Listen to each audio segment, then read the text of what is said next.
وعلیکم السلام ورحمۃ اللہ وبرکاتہ۔ بچہ گود لینا کسی کا یا کسی کو اپنا بچہ گود پر لینے کے لیے دینا، شریعت میں اس کی گنجائش ہے، لیکن اس میں چند امور کا خیال رکھنا چاہیے۔ پہلی بات تو یہ ہے کہ اس بچے کو اپنے حقیقی باپ ہی کی طرف منسوب کرنا چاہیے کہ فلاں بن فلاں، اپنی طرف اس کو منسوب کرنا درست نہیں ہے۔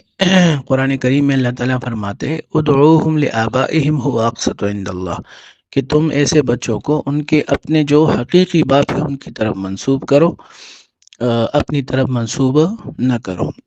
اس وجہ سے بعض لوگ جو ان بچوں کے سرٹیفکیٹ میں اپنا نام لکھوا دیتے ہیں بطور باپ کے، بالکل غلط ہے۔ اگر کسی نے ایسا کیا ہو تو اس کو درست کر لینا چاہیے۔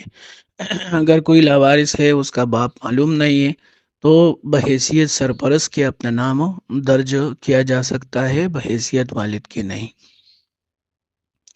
دوسری بات یہ ہے کہ اگر وہ بچی ہے یا بچہ ہے تو اس کو کسی طریقے سے اپنے رضائی بیٹا بنا لینا چاہیے، یا ایسا رضائی رشتہ دار بنا لینا چاہیے کہ اس سے پھر پردے کا مسئلہ نہ بنے۔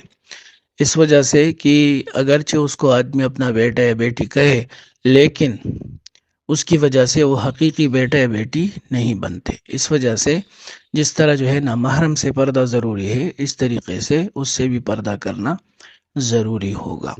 ایسے ہی اگر کل یہ عورت یا اس کا شوہر مر جائے تو یہ بیٹا ان کا وارث نہیں بنے گا، جس طرح حقیقی بیٹا یا بیٹی بنتے ہیں۔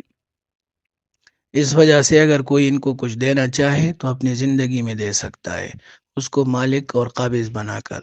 اگر کسی نے کچھ دیا نہیں تو بعد میں اس کو ترکہ میں، وراثت میں کچھ بھی نہیں ملے گا، بلکہ اپنا جو حقیقی باپ ہے، حقیقی جو اس کی ماں ہے، صرف انہی کا وارث بنے گا۔ والسلام۔